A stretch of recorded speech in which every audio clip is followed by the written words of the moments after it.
Hello everyone and welcome to the Very Reasonable Pilots podcast. I'm your host Charles Long, and with me as always my co-host, editor, producer, co-pilot, gunner, navigator, orator, and note taker, Jacob Cloth. How you doing today, Jacob?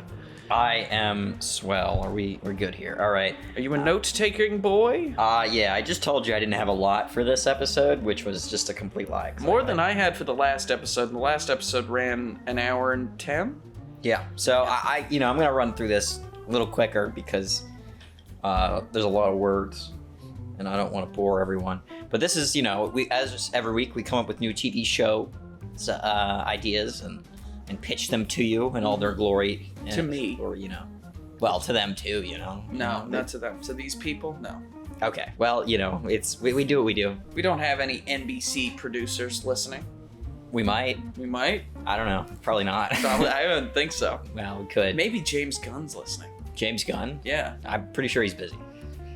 Doing, Batman stuff. He did write a Superman movie. I imagine if I was James Gunn, I owned all of DC. I know he doesn't actually, but he practically does. He runs I would DC. sit in a room wearing a Batman mask, writing the Batman script. I would make, if I was in charge All of dark DC. room. Yeah. Oh yeah, a cave. Batman posters. It would be a cave. Yes, I would buy the Bat Cave. Yeah. I would make someone sit up the set, tell them it was for the movie, but I would actually just sit there and write the script. If it were up to me, I think I would make it part of the contract that every superhero costume, they had to make one that fit me as well. Yeah, so that I could write the script in it. Yeah. I want to write the script. I want to write Black Adam 2 while dressed like Black Adam. Come on. That would be fun. That would be so much fun. I could be bald. Just like The Rock. Yep. Speaking of Black Adam 2, this show is not that. It's called The Running Wild. Ooh, that's a fun name. Yeah, I mean, we'll see. I don't know.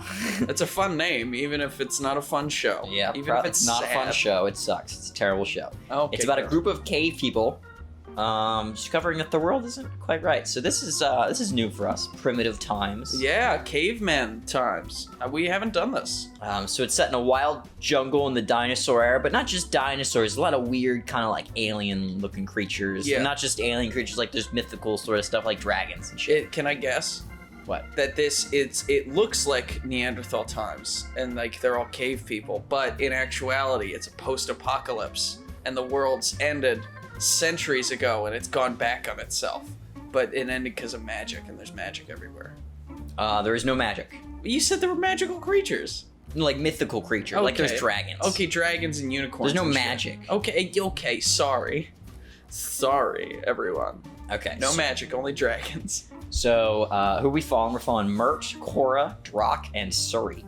Ooh. So, Mert, he's this kind of the smartest of the group, but in a sort of intuitive, not like a scientific way, but kind of in a scientific way. He's probably good at he's a kid that would get into AP Chem but wouldn't do too well. Yeah. That makes sense. That makes sense. Average weight and builds, not much use in a fight. And we have Cora. She's a good athlete, probably played soccer in college, that kind of build. Caveman very nice, college. cautious. Mm-hmm. Do a lot of slide tackles. Very perceptive person. She picks up on subtleties, in conversation, and also in the environment. She'll notice that something's off, the birds have stopped chirping and something's coming for them. So if these two characters, they walk into a cave together, right? She'll notice the traps that have been set up for them, but he'll know a special way that they can he'll know the answer to the puzzle. Yeah, exactly. He'll know a chemical concoction they can do that melts the line without setting off the tripwire or whatever. Well, but he doesn't, because he doesn't have he doesn't know any chemistry stuff. Yeah. He's not a genius in that way. But he has the sort of he could solve puzzles. Okay. Yeah. Then we have Drock. Drock, D-R-O-K. I love that name, Drock. He's the burly idiot. Loads of fun, but he's just a big tough guy. Yeah. He could do keg stands all day long. Yeah. Big tough guy, burly they guy. had kegs. And we have Suri, S-U-R-R-I-E. Mm-hmm. She's the sort of planner and leader, very analytic mind. She's smart. She can put together contraptions and such, can think of plans for things, Okay. and sort of knows how to get through. She's like the whole, like the idea person, knows how to get through a situation. So if they went into a cave, right, and it was like a dungeon sort of thing, Mert would know how to solve the puzzle. Cora knows that there is traps. Drock could break down the door, and Suri knows, like, sort of, is the one that'd be like, all right, you do that, you do this, you do that. She's the one that would delegate. So everything. she's Donatello. Drock is Michelangelo. What are the others two? Leonardo and Raphael. Yeah, I know. With your character. Cora and Mert. Yeah, Cora is Raphael and Mert is Donatello. Donatello. Okay. Yeah. Is that accurate? Close enough. Yeah. Sure. I wasn't thinking of them when I did this, but yeah. No, but This it's is the kind of the tropes of the people Ninja in Turtles are groups. everywhere. Pilot. So Mert. So the first episode, first shot, Mert is falling through the sky. All he has on is a loincloth, falling like, up like, Higher than a caveman should very be. high in the air. No logic of how he's that high in the air. Yeah. Lands in the ocean. And Panic swim to a close by island, seems to be the only island. It's not really an ocean though, it's actually just a really big lake. Mm-hmm. But it seems like an ocean because it's so big. Yeah, and he doesn't know. He's a caveman. He doesn't know the Caveman, difference yeah. between lakes and oceans and rivers. Well, we'll see in a little bit. So he lands, swimming to the island. He's panicking because there's piranhas chasing him and a megalodon. Oh. Because this is primitive times, so there's megalodons, a big old shark Yeah, guy. this isn't Jason Statham's The Meg. This is real big, lots of megalodons. there's at least two The Megs. At least 1.5 megs. So he gets to land. He's in a jungle surrounded by dinosaurs. He's intrigued at first, and he tries to make friends with a little one. But it's a Dilophosaur. I don't know if you know what Dilophosaurs are, but they pop out with those sort of. You remember Jurassic Park? Yeah, when they pop out with those big sort of flappy things on their sides. Mhm. They scream in your face and they spit acid at you. The one that spit in Newman's face. Yes, exactly. Yeah. Okay. So it'll spit in his face and he'll start running away because he's got this goo in his face. He's clawing at his face and he's running so far and we don't really know where he's running. And he finally rips it off, and in front of him is a giant T-Rex and it roars. And so he keeps running because he's a T-Rex. Maybe he gets spit again. He just manages to tear off the black gunk from his face just as he looks up. A T-Rex is there, and it roars in his face, and phlegm hits him right where the black spludge glob of was. spit. Oh. And so and he has his mouth open. he starts running. Yeah, just globber. Just sucks it up by accident. Mm-hmm. He starts running. And he has to jump off a cliff onto a tree to get away. So he jumps off the cliff and bear hugs a tree, and he's sort of slides down. It hits a lot of branches, but he can get. That's how he got away from the T-Rex. Yeah, because it's not going to jump off the cliff after him. It's not that hungry. No, not that hungry. So, he gets and just he's hung on the tree. This is he's at his lowest point here. Just gets spit in the face. Doesn't know where he is. What's happening? T-Rex almost just killed him. Starts pouring down rain. That's the big, maybe he's just to make things worse. Is he holding on the thing, or is he sliding down as it starts to rain? He's bear hugged on it, right? And so it's a tree, so it stops him. He's a little farther down. He's all beaten and bruised up because he slid down a tree a little bit. Yeah, I was thinking. Then the rain starts, and he starts sliding down slowly. Well, I was thinking he could slide all the way down, land barefoot in dinosaur shit, and be like, ugh, rain. Yeah, just to make it all muddy and sloshy and covered in shit, and he's just oh, this is horrible. And so Mert, it just started raining. Then we get a montage of him, things starting to go up. He's trying to build a home. It's going poorly. Trying to hunt. It's going poorly. Mm-hmm. He starts to get a little bit better at it. He has a little bit of a really crappy camp that he's built, a fire and a little lean-to that he has, and it's getting a little better. And the montage ends with him going out hunting. Mm-hmm. And all he has is a stick that he sort of filed into a spear. Yeah. No words have been spoken, by the way. Mm-hmm. So he's finally got this degree of comfort, and he's out hunting, and he runs into Cora, a human female. And he sees her in the woods. He's that's someone else. That's me, another person, a thing. Mm-hmm. And he's, she's pretty too, so and they're like the same age, so he's like, oh, like he's a little taken aback, and he waves and steps forward, and he steps onto a net trap and gets sprung up into the trees. Yeah, classic. And she doesn't say a word. She cuts him down and drags him through, and he's like panicking, screaming, like, let me out of here. So is he speaking now? Words are being said? Or is it still like a... He's speaking, so he's speaking English. Yeah. And so, I messed up there. When he steps onto the net, that's the end of episode 1. Yeah. So he gets sprung up into the thing. Episode 2 starts. He's being dragged back to her camp. Screaming, freaking out, doesn't want to be eaten. Says, please don't eat me. And that's where they cut him loose and introduce him to the group, which is Cora, Drock, and Suri.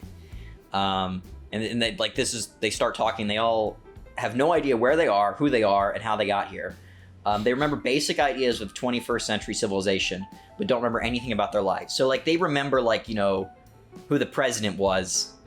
They remember that there's different cities, and they know, what New York City is, and they know jobs and stuff, like being an accountant and things like that. But they don't know, anything about their lives. They have no idea, how they were born, who their parents were, what city they're from, what year it is. Anything. Maybe one of them can have tattoos that are 21st century tattoos. And so Drock's got an anime tattoo on his right shoulder. He's got a picture of I don't know, a sexy anime girl. I was thinking something that I don't watch anime, so I don't know, but something that you'd only get if you watch anime. Yeah. But isn't obviously anime. A Naruto thing. Yeah. One of the sigils. I was thinking maybe he's got I Heart NYC, and people are I love New York City. He thinks he's from New York. He's I guess that's maybe where I'm from. I don't know. Yeah. This is still episode 2. They have this little conversation, and he joins their group. Maybe he shows up. They cut him loose, and he stands up in front of them. And they're all they're also living in the woods, I assume, off the land. But Yeah. they're a bit more put together. Maybe he's still just wearing a loincloth with a sharp stick. Yeah. And he's covered in muck and dirt and stuff, and his hair's all gross and scraggly. It could be a good, I think, juxtaposition that by the end of the montage, he's shown as being competent-ish and relatively comfortable, and then we show people who are actually competent and relatively comfortable, and he just looks like this lunatic. Yeah. And they're oh, dude, you bath now. Yeah. They it's gotta you gotta clean yourself before we talk about any of this stuff. Yeah. Oh.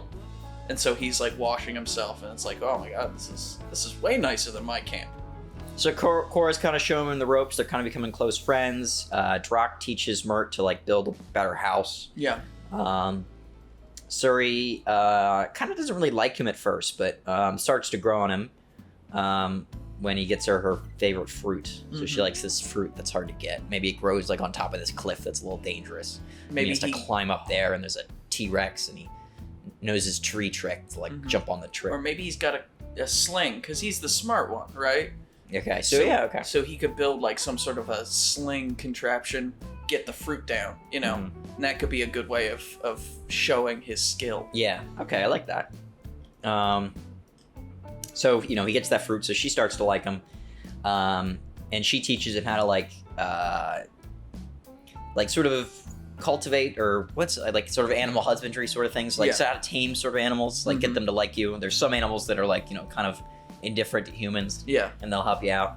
And so they don't, not like dogs, but other sort of prehistoric animals that are kind of like dogs, like a proto wolf situation. Maybe it's got a real long face, it's half wolf, half anteater. I'm also thinking of sort of lizardy sort of things, like a big turtle, or maybe a Galapagos turtle. The best hunting animal there is. Well, it's useful, you could it could make a soup. You could, well, that's kind of messed up. You could get it to hold stuff. Yeah, I was thinking, how whales, pre-evolution, they had, or not pre-evolution, but modern whales, they had legs. Yeah. And they ran around on land and at sea. We could just have that. That's his animal friend. Cool. Is a big whale thing. I was thinking of something small, sort of a like dog size, like a German Shepherd size, like sort of a bigger dog. That's lizardy. Yeah. So it's got scales, but like it's got a big enough back that like they can like I'm imagining they built like a sort of basket sort of saddle situation. So essentially it's just got like a bunch of stuff you can put on its back to hold. Like it's too small for you to ride it, but it's big enough that it could hold a bunch of stuff. Like fruits and yeah, so like they can go out and stuff. collect stuff and they wouldn't have to hold it. Yeah, and they've named him. What should they name him? Because if they remember the presidents, I think it'd be funny if like each animal is named after a president. Ike. Yeah, Ike. And we got one named Gerald. Yeah, we got Ike, Gerald, and JFK. And what's his name? Milhouse. Yeah. Is that Nixon's middle name? Yeah. Yeah. So we got Milhouse, yeah. And maybe like, Suri's got a Dilophosaurus, like the thing that spit in his face in the beginning. Yeah. So that kind of terrifies Mert a little bit, but he realizes that that's like, she's got clips to hold back the things. Or like bows, like little bows. And it's like, that one's named Hillary. Hillary the Dilophosaurus. Okay, so she teaches them to, tame the animals, to help out with her camp and stuff. And near the end of the episode, he goes out with Cora late at night to see the stars. So they're looking up at the stars. There's a shooting star that they see, and she makes a wish, and he's like looking for one because he didn't see that one. And he sees one. He's like, "Oh, I see that one." And he's like, "It looks like it's coming closer." And it's actually falling down from the sky right at him. Oh no! And he's like, "It's getting really close. Holy shit!" And he tries to move away, and it knocks him right in the head. And he falls down the entire tree, hitting every branch on the way down. Oh no! So he got nailed in the face. This guy is really not having a good couple of episodes. No. And he lands on the ground, and he like groggily gets up, and he grabs the thing. What do you think it is? I think it's gonna be like a piece of space trash, like a can of Coke or something. It is an electric panel with the sky on it. Oh my god. Episode 3. Chicken Little. So he's freaked out by this and brings it back to camp. Cora is like angry, confused. She's like, what the hell does this mean? Mert is like, doesn't really know what to think of this. Like, what could it be? Like, what is this? What does this mean? Brock doesn't understand why this is important. Like, why? Like, can we get Cable with this? Like, what do we do? Isn't this a good thing? Like, why is this bad? And Suri is mad at Mert for like bringing it. Like, she's like, you should have left it there. And her reasoning is like, it might be dangerous. But Mert doesn't really like understand why she's mad that mad at him. Like, why are you mad at me? Like, I didn't do anything. I just got hit in the head by this. I just have a horrible concussion. Yeah. Cora argues that they got to find out what this is, and like, because she's starting to think like, is this world fake? Like, what is like if the sky just fell in on us and it's like a TV, something's not right. Like, and they can look up and they can see like a little like it's like seeing a dead pixel on a screen when they look at the sky. Like, there's a little spot that's just black. That's like a deeper black than the sky should be. Even during the day, like it's just a black spot in the sky. Yeah. A tiny little black dot. Doesn't make any sense. And so they, they're like, we got to figure out what this is. And Mert comes up with the idea. He's like, well, if there's a ceiling, then there must be walls. And so they decide to go on a journey to find them. Suri is reluctant.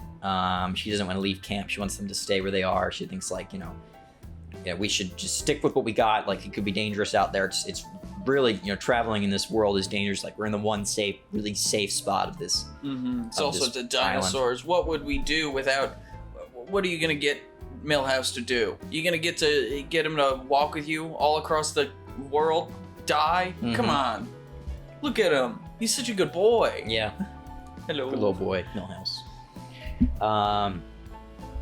So then we have Suri's reluctant, but she's not going to abandon the group, and they agree to travel. And we have a travel montage. Some cool stuff. We can have them like me and them riding a pterodactyl or a glider or something. Yeah. Maybe above like the forest where all the T-Rexes are, and he's like, Mert's looking over like happy because he's like, fuck you T-Rexes, like we're above you now, you can't mess with us. Yeah, maybe throw something at him. Yeah, like drop something on his head. Yeah. That's funny. And they keep going in the montage, and like, you know, the travel ends with them reaching the dragon trenches that circle the world. So like there's in the middle is this big lake, which is so big it's almost an ocean, and it's surrounded by a bunch of forest, and then the forest is surrounded by mountains, right? Like snowy mountains. This is all circles, right?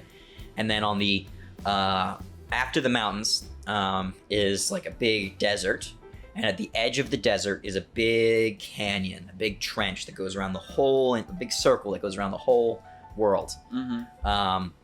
And this trench is really deep, like super deep, like the Grand Canyon deep. Yeah. And it's just covered with dragons. And there's like a lava river at the bottom. Ooh. And the dragons live on like the side walls, like they have little sort of capsule homes on the side walls. That. They could be like wriggling, like, you know, worms in a bucket, just like these wriggling black, oily, you know, dragon flesh on the walls of this of the canyons. Yeah. And just underneath is this like horrible, molten, you know, thing. I love that. Oh, so wriggly. And their nests are like sort of built into the wall, like they sort of carved it into the wall.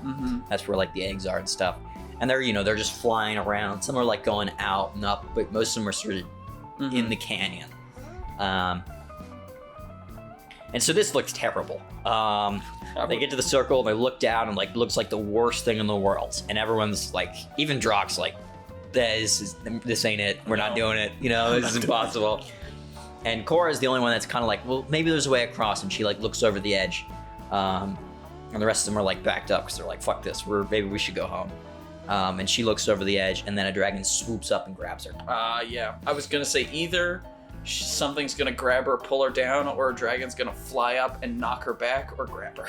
Grabs her and flies away. Yeah. Episode 4. Suri's like, she's dead. Which is kind of the reasonable assumption here. Like, she's fucking dead. We're not getting her, you know? We should go home. We should give up. You know, I never wanted to leave in the first place. She'd still be alive if it wasn't for you, Mert. You're an idiot. I knew that, you know, and she sort of confides in Mert here. She's like, I knew there was something weird to this world forever. This is kind of why she's been arguing against the whole time. Like, I knew there was something off, but I knew it was too dangerous to go out here. And I knew, you know, if we did this, I'd rather never figure it out rather than one of us dying, because there's so few of us, right? And if we're all that's left of humanity, like, it's better that we still stay alive than figure out whatever this mystery is. And so she wants to go back, but Mert, you know, he's like, we gotta save her. We gotta continue. And Drock's like, yeah, hell yeah, let's do it, you know? Yeah, I wasn't gonna live long enough anyway. The only issue is Drock is terrified of heights. So he's like, he's nervous about it because he doesn't want to climb down this canyon. But he's like, you know, I'm gonna do it. But he wasn't worried with the pterodactyl. It's like, maybe during the pterodactyl ride, he's got like a blindfold or something. Yeah. Just checking. Just making like, sure. You know, he can overcome his fear. He's scared of it, but like, you know, he can do it. And the whole time he's terrified. Yeah. But if he has like a blindfold on, he's fine. Maybe we could do that here too. Like, he has a blindfold on while he's climbing down the canyon. I was thinking maybe Mert could like construct saddles for the dragons, right? Like that could. They're not riding dragons. Right? No. Okay. You're not taming the dragons. I wasn't thinking they were taming the dragons, but I was like, it could be like an episode of just like they capture one and they like attach something to its face so that like gets it to fly straight down, and then I don't know, something. But if the dragons are untamable, unrideable, then that's fine too. Maybe they can do that. That could be all right. Yeah. So maybe they can tame a dragon, but because we could have a Han Solo moment with Kira where she like Suri is her name. Suri. I've already got the Han Solo moment. Okay, by the way. sorry. She's got the Han Solo moment. Folks. She's already has her Han Solo moment. That's the whole point of this. So she doesn't want to go Han Solo style. Yeah. You know, she's like, well, I'm gonna go home. She takes her Imperial credits and goes home. So maybe they tried to tame a dragon and it doesn't work out. Mhm. And she's like, this isn't gonna work. I'm gonna go home. Like, we're not gonna be able to save her. Oh yeah, that And would they're be like, you know, we're gonna climb down. That's the only option we have. We gotta go find her. She's like, you know, she's got to be in this nest somewhere. Like, they think that she's been taken back to a nest to be fed to the babies. Yeah. Right. So Suri leaves them. Drock and Mert scale down the lava canyon to the dragon nest to find Cora and nuzzles with a bunch of baby dragons. She's okay, and perfectly fine. She's actually taking care of the babies. Oh. And like, she's been sort of like, you can look over and you can see the other nests, and there's like always a creature there Mhm. that's been sort of, you know, put here to help take care of the babies. Because and these she's dragons, the the dragons, you know, they're not gonna be able to help the baby. They're too big. They're too big. They're too busy hunting and protecting the nest. They need to have. It's like when there's that one kind of bird that like puts its eggs in another bird's nest to take care of it, so they don't have to worry about it. Yeah. Yeah. So there's like maybe we have one where there's a dog, one there's a big lizard or something. Yeah. And she's the one for this nest. And she's taking care of the babies, but when she starts to leave, the babies get angry and they start to chase her. And so we have this like these small baby dragons, which are they're not that small. They're bigger than her. They're like maybe the size of like A Volkswagen. Volkswagen's pretty big. A little smaller than a Volkswagen. Okay. You know, Volkswagen's probably like a Volkswagen Beetle. Yeah, Beetle. Yeah, Beetle. Yeah, we could say they're about the size of a Volkswagen Beetle, maybe a little bit smaller. Yeah. And so they're scrambling after her. And so now they're trying to get up the mountain, trying to climb up quickly as these baby dragons who are adorable but terrifying because they're dragons. We're like spitting like little bursts of fire and like, you know, trying to get her and kill them. And they're about to die. Like, they're getting almost to the top of the canyon. But, you know, the dragons are here. Like the baby dragons, and like one of the mamas has come because he thinks like, you know, the mom thinks that the babies are under attack. Yeah. When Suri returns with, I guess, the dragon they were trying to tame, like she figured out she's got blinders over its eyes maybe, and she like grabs them and lifts them all up and flies over the canyon and brings them to the other side of the wall, across the gap. And the episode ends with them like, you know, saying goodbye to the, like she takes the mask off the dragon, sort of sets it back to the canyon, and they continue on to the wall. Episode 5. They're walking and talking. You know, it's just like, you know, maybe they're having a stupid conversation, as we would have in like that one show we did, the Demons and Delinquents. You know? Yeah. Some silly conversation, just casually walking. Maybe something they half remember from 21st century Yeah. life. And we're like, I'm pretty sure Joey and Chandler ended up together. Pretty sure they were dating. You clearly didn't watch Friends. That's not what happened. They It give went them like big this. kisses. Yeah, and then all of a sudden they just slam into a wall that you can't see, up completely invisible. It's like walking into like a glass like a screen door. Yeah. Like a glass door, like you just can't see. You ever see those videos like a dog just runs straight into it? I've seen annoying? people do that in real life. Just hitting it, like Yeah. like you can't see it all. There's like on the camera, like when we're watching this, we see them hitting nothing essentially. Like there's like no wall there for them to hit, but they hit something. Yeah. And they're right up against it. And you can't even see it. Like you could like go right up against it and look down it, and still like with your face pressed up against it and looking down on the side of the wall, you still can't see anything.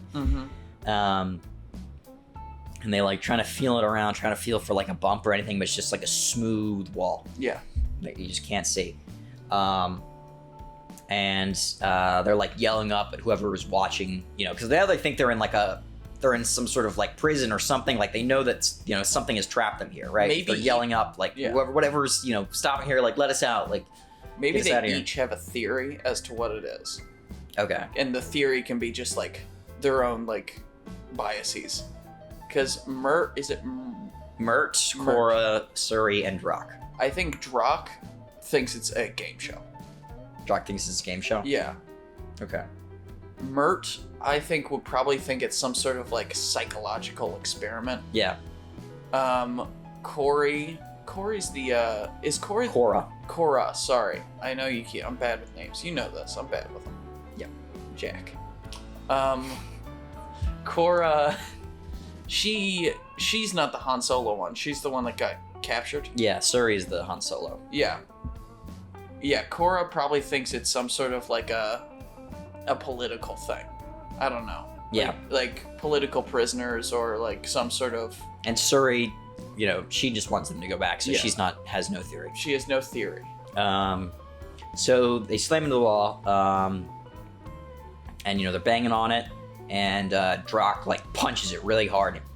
Breaks a chunk of the thing, Mm-hmm. and he peels it off, and they climb inside, revealing like mechanical workings. Like they're behind the walls now. Yeah. These like big mechanical machines that moderate the environment are like pumping in cold air and Mm-hmm. heat and like all this stuff. And even farther in, there's creatures all around them in these cryopods on tracks, like rails, like that Mhm. could go around and stuff. And so the cryopods could be moved like quickly. And there's chutes where they could be launched into the world. And in some of the cryopods, they can see our other humans. So And so they continue along until they reach a maintenance hatch and enter a pressure room, where they enter a large metal base with no windows. And on this, little blue alien appears on the monitor and explains that they must decontaminate before leaving and entering the zoo. They walk through the empty mess holes and offices, which are mostly destroyed and covered in a blue liquid. The episode ends when they enter a large lobby where an alien man is sitting slumped on a desk, like a blue man, the same they saw on the screen. Mm-hmm. They try to wake him up from the slumber, but he falls over, and there's a massive hole where his chest should be. So, Oh my god. at that episode, we got the reveal that this is a zoo. It's a zoo and aliens. Aliens and there's exist. some sort of coup in the zoo. A zoo coup, if you will. Mhm. And so, seemingly the zoo has been left to the devices of the automated systems that Yeah. keep it running. It's been abandoned. Yeah, and that's why they can't remember anything. Yep. Yeah. So they freak out, or are worried about, what else is here with them. They stumble around the base trying to find the command room and find out, where they are and what this is. They run into the creature. There's a creature. There's a creature. Okay. So they're running around. They're finding, they see this blue stuff everywhere, and the place has been destroyed. And there's something here, like they could hear skittering sounds and everything like that. And it's becoming apparent that something killed all these people. Something like primitive, and they're starting to think like maybe it was one of the like a T-Rex got in, Yeah. somehow, and like something killed all the people on the space. There's like there's dead bodies. There's How are they clearly killed? mess. They're all like torn apart, Okay. like ripped up to bits. There's no not like shot or anything like that. Mhm. Like everything about them is like torn and ripped asunder. Teeth and claws. Mm-hmm. Yeah. So they run into the creature in like the main lobby, and they try to fight it with some of the weapons they found, like guns and stuff, but it's completely useless, and they get split up because the creature Maybe is the seemingly completely invulnerable to any sort of ballistic weaponry or anything like that. I was gonna say maybe the guns have like biometric locks on them Yeah. to stop humans from using them because it's the aliens. Maybe we have, maybe you have this, but in this kind of a series or setup, I always love a human who escaped and has gone crazy because they've been living on the run for the whole time. Yeah. So maybe the crew gets split up and two of them are saved by this guy who's been living in the walls of this, zoo for, years or whatever. And he like knows all the tricks and everything, but he's also like nuts. Yeah. Completely lost it. Yeah. Like Ratman in Portal, or what's his name? Who is Orpheus in The Matrix? What's the actor's name? Lawrence Fishburne. Yeah, Lawrence Fishburne in Predators. Yeah. Yeah. You ever seen Predators? Nope. It's a good Saw movie. Predator. Yeah. Yeah, but You not s- Predator. You see Prey? Nope. Ah, it's also a good movie. So they could do that. They get split up, and that guy should die at some point. He has Oh, to get yeah. killed by the creature. That's the way it always works. Yeah. Um, he saves them, and while he's explaining, like they get back to his like section of his room or whatever, and it's like, yeah, I've been pissing in the corners of this room for years. Yeah. That's how it knows to stay away. Whatever. And while he's like talking overconfidently about how the creature knows not to fuck with him, he's not. Yeah. It rips him in half. It comes out of the You know floor. what? I like I love when this happens in shows when like they meet up with their other group, Yeah. and he sees them and he's like, oh my god, like get away from me, stay away. Like he sees the other two, and they're like, what? These are our friends. What are you talking about? and he's like backing up to the chute. He's like, you know, looking everywhere, and he's like looking at them, pointing the gun at them, and they're like, no, these are friends. It's not the creature. It's not the creature. And before he can, you know, say anything more, a vent opens and the creature grabs him and rips his head off. Yeah. And it's just left like blood spurting out, you know? Or he gets like pulled up by his head and there's like a big chomp sound and his body falls. Just flops down. Blood everywhere. Really bloody and yeah. I love like that shit. So yeah, he dies. They sneak around and they're learning more about what this place was. So it was a zoo. Their habitat was a zoo created by the alien civilization. And it's like, oh, by the way, sorry, they make it to the command room, which is like the creature's nest, and there's a bunch of eggs and shit. And they sneak around and they learn the habitat was a zoo created by the alien civilization, the blue people, that takes samples from creatures across the galaxy to preserve life. So like their whole idea is like, you know, we're the most advanced civilization.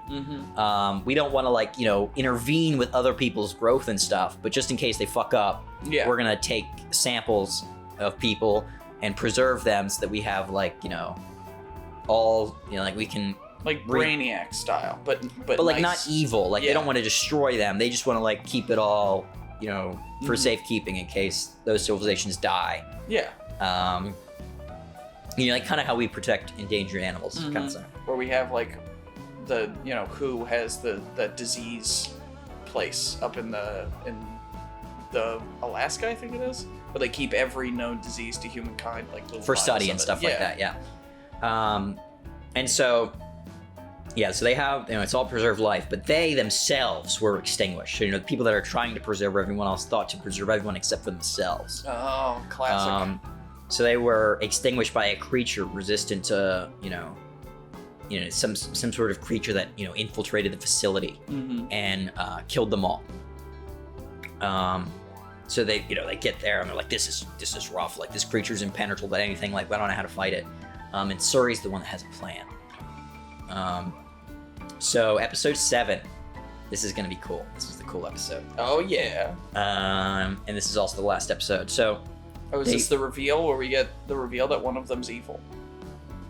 Maybe. Episode 7, they lead the creature into the zoo and they fight it with all the dinosaurs and other massive creatures of the wild. So this is gonna be the coolest freaking thing ever. We're gonna have T-Rexes, dragons, all this crap fighting this creature that's like seemingly invincible. Yeah. It takes, you know, tons of dragons, all this crap. Maybe it ends with them like knocking it into the dragon pit and the lava and like of all these dragons like breathing fire on it as it melts in lava and like, you know, beating the crap out of it. And you know, the reason they get the dragons in the first place is because they still have this bond with that one dragon with like the baby dragons babies, that Korra was, you know, taking care of. So they got T-Rexes, they got, you know, all this crap, this big awesome fight, and they win. And they return to the command center while they're, you know, like, because they're, you know, taking all the eggs. They want to make sure this creature's gone. Korra and Drock are gonna, you know, go out and see if they can find some food because they're getting hungry. Maybe it's like, and it's just Mert and Suri in the command center. What? I was gonna say maybe the command center is like, it's a situation where it is unable to contact, like, because I would think they would want to use the command center to communicate with someone to get them off. Yeah, that's what they're gonna try to do. But it's like it won't, because the creature's there. It's like infestation detected. You know. Yeah. There's no. You're it's not been allowed blocked to off. Yeah. Yeah, that's a good idea. Yeah. So that's why they can't communicate with anyone. So they have to kill the thing before. Yeah. Yeah. I like that idea. That's good. So they enter the command center and Mert is like going through the logs and he's a little confused because the creature described by, like, he's reading through the reports and the creature described by the aliens is not the same as the creature that they just killed. It doesn't add up. Like, it's not this weird, it doesn't have these nests. They're not describing like that. No eggs, you know. And Mert's starting to put things together. The whole time, Suri knew everything. She knew where to go in the station, how to beat the creature.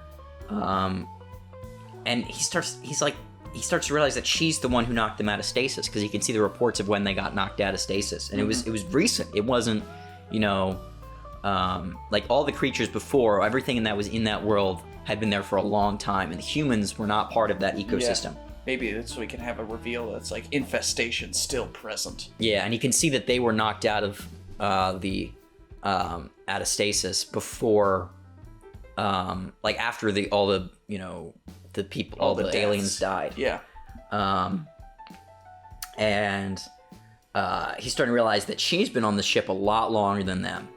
And earlier on, maybe when they're fighting the creature inside the station, she gets hurt and there's like blue blood that comes out. And he only notices it like very, like slightly. Mm-hmm. And it kind of looks like it was just splattered. And she says in the moment, like, "Oh, it was just splattered from the walls. Like, you can see I'm fine." She wipes it away, and you can see that there's no mark. Mm-hmm.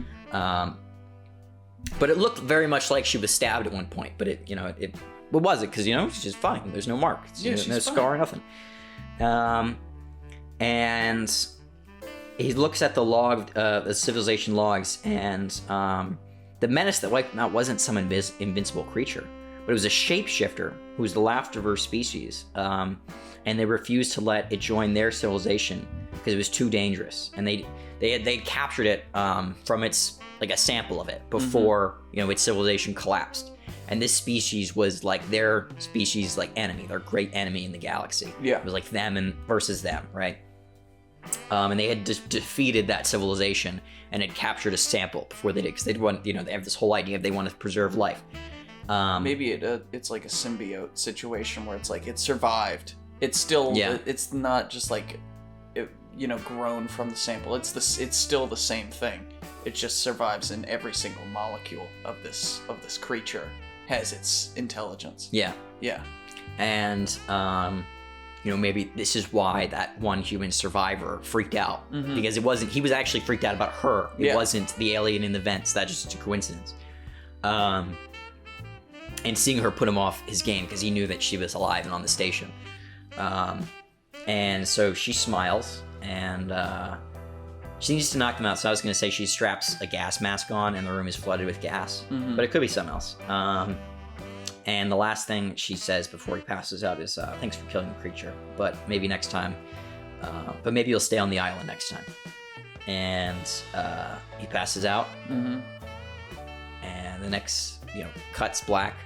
Next thing you see is him falling through the air as he lands in the water on the island, confused. Same sort of, just a little different this time. Maybe there's no T-Rex, or maybe he's running from a bear and lands on the tree. Starts, building his camp again. Runs into Cora. And he gets captured again, and he gets to the camp. They cut him loose, and Suri introduces herself with a smile. Oh, very good. That was The Running Wild. I like that. It's weird. It doesn't. It's got a good ending. It's open-ended. It could have a season 2, but also this could be the end. It's the end. Yeah, doesn't need a season 2, but it's good. I liked it. Thank you. The Running Wild. Well, wait, who would you, is this animated or live action, would you say? I don't know. It could be either. Live action would probably make it a bit more gritty, you know? So probably live action. Much more expensive. If it was animated, it'd have to be like a really sort of, I would think quick, style, because I want the action to be cool. Maybe Samurai Jack style. Yeah, that kind of animation. Yeah, Gendy Tardio. Yeah, he could do it. He's good. He's very good. He would like this story. Yeah, that Oscar award-winning animator. Actually, I bet he's pretty good. Pretty good guy. I bet. All right. Maybe we should get that the young guy, the new dude in Hollywood, that Martin Scorsese dude. Martin Scorsese, I believe it's pronounced. Yeah, or that. What's that other dude? The Quentin dude. Yeah, Quentin. That dude. Tarantino. Tarantula. Tarantula. Yeah. Quentin Tarantula. Get him, hire him, and he has to do our script. He doesn't get to write his own. He gets to go by himself. Yep. Well, thank you everyone for listening to the Very Reasonable Pilots podcast. I've been your host, Charles Long. With me as always, my co-host, editor, producer, co-pilot, gunner, navigator, orator, note taker, and podcasting associate, Jacob Gloth. If you like what you heard here and you want to hear more, please give us a like, a follow, subscribe, tell your friends, tell your family, tell your dog, tell your cat. And remember, we will be here next week with a brand new televisual series for you to imagine within our collective brain space. Have a good week, everyone. Goodbye.